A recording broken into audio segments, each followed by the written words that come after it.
Bangga, ini pengacara kita udah datang ya.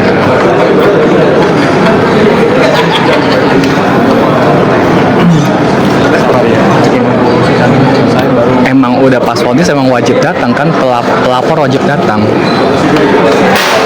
Betul, tanggal 28 tuh yang kita deg-degan juga, kita media juga deg-degan juga, dari tim Niki juga sama, semua sama sih. Ayo dibantu like, tab, share. Beda kasus kakak, ini PMH bukan pidana. Nggak boleh gitu. Nggak ada maksud di belakang.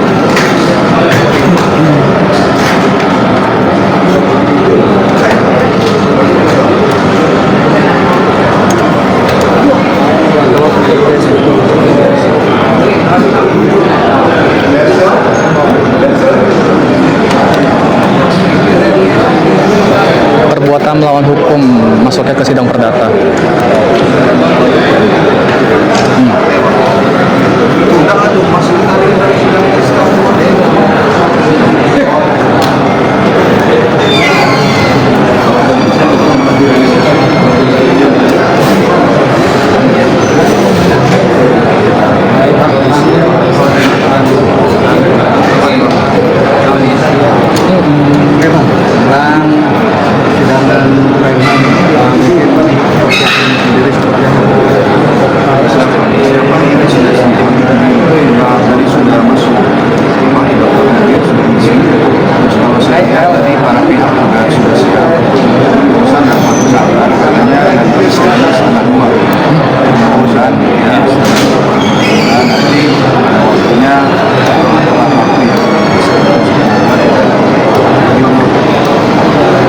Agendanya sendiri masih terkait kelengkapan dokumentasi. Ya, karena agendanya hari ini masih terkait kelengkapan para pihak. Kemarin kan ada pihak dari ya. Jadi mudah-mudahan sekarang bisa hadir sehingga kalau sudah lengkap kan bisa ada komunikasi. Artinya pihak yang kemarin dari perumahan Ya, perumahan yang selesai. ini terkait dengan adanya aliran dana atau apa sehingga harus yang bersangkutan pihak sana hadir. Kan dananya yang istilahnya bisa otomatis PT Bumi Sisa ini Tergugat. Iya.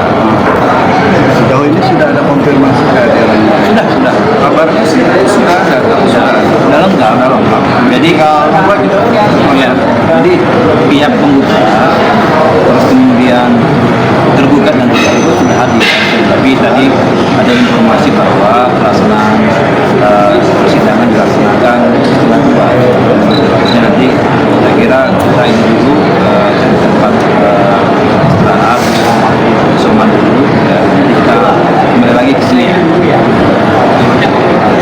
Bang, kemarin kan dari tim kuasa hukum ini kita juga tahu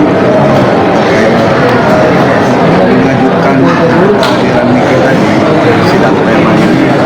Akhirnya pihak majelis masih belum mengizinkan. Menanggapinya gimana? Sudah kemarin surat kita sudah untuk agenda sidang masih panggil para pihak masih bisa dimaksimal. Tetapi nanti pada saat nanti sidang ada mediasi, ya mudah-mudahan bisa dibuka. Kalau mediasi harus bersifat langsung. Seberapa pentingkah kehadiran seorang Nikita Mirzani di proses sidang tema? Jadi begini, dengan sesuai dengan ketentuan 51 dan 16 ini dalam proses mediasi pengadilan, jadi siapa itu wajib hadir.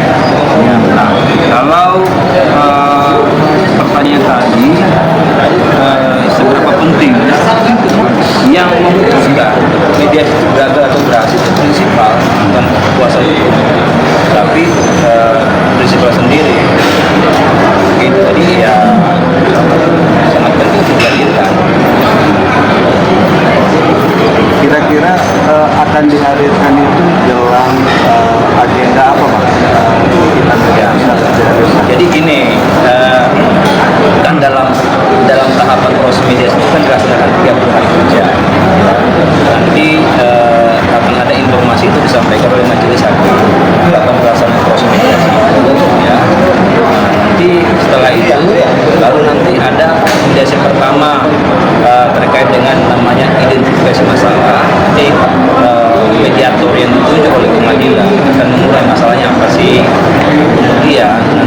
mediator yang bersangkutan akan menyampaikan kepada para pihak siapa yang terlebih dahulu mengajukan proposal perdamaian. Ya. Nah, pihak selanjutnya akan menjawab proposal itu. Nah, kemudian kalau ada hal-hal penting memang harus diputuskan oleh prinsipal, maka saya kira prinsipal kami juga akan dihadirkan tentu dengan izin dari majelis hakim, gitu ya.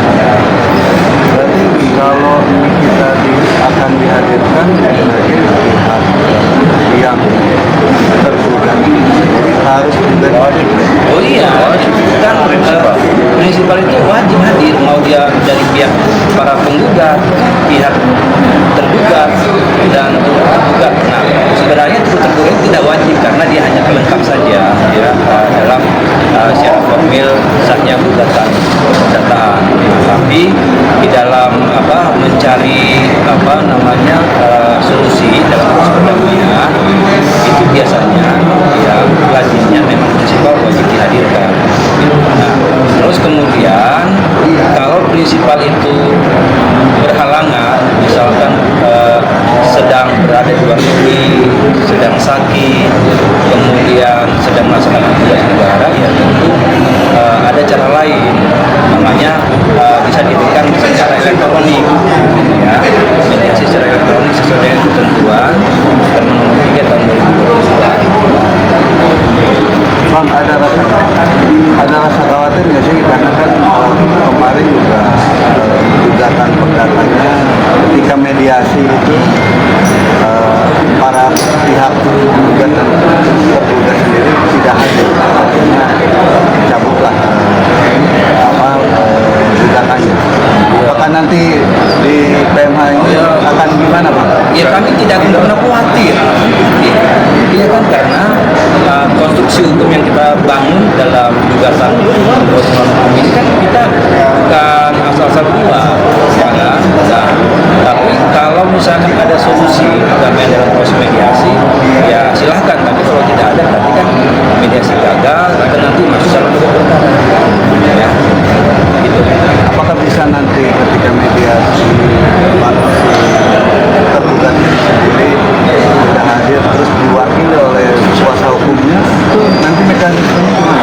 Iya, jadi begini, kalau prinsipal berhalangan hadir, misalkan karena sakit, ya kan, atau berhalangan sedang luar negeri, ya, atau berhalangan sedang melaksanakan tugas negara, itu kan ada namanya surat istimewa yang harus diberikan prinsipal, namanya surat kuasa istimewa kepada kuasa hukum, ya. Jadi dia kuasa hukum ini bertindak untuk memaksa prinsipal dalam proses mediasi. Nanti itu akan disampaikan mediator lah, ya, mediator dalam perkara yang akan nanti disampaikan oleh majelis hakim. Biasanya di mediator atau mediasi sendiri ada berapa kali yang dilakukan, misalnya pemanggilan mediasi pertama hadir, kedua juga tidak hadir, itu gimana? Ini pertama kan jadwal mediasi itu 3 poin kerja, ya. Nah, terus kemudian kalau itu berjalan dengan baik, terus kemudian memang tidak ada kesepakatan, saya kira kan tidak bisa diperpanjang. Nah, sekarang bagaimana kalau misalkan para pihak hadir, besoknya tidak hadir, besok tidak hadir? Nah, saya kira nanti mediator akan punya sikap sendiri menilai apakah pihak-pihak yang tidak mematuhi Perma 1 2016 ini memenuhi KPN atau tidak. Itu rekomendasi dari mediator. Ya. Berapa besarnya sih Nikita Mirzani ingin sekali menghadiri persidangan PMH ini? Jadi ini kan sebagai warga negara yang baik kan harus mematuhi pengacara perdata itu kan harus mediasi wajib, ya kan? Sehingga sebagai warga negara yang baik dalam proses mediasi masih wajib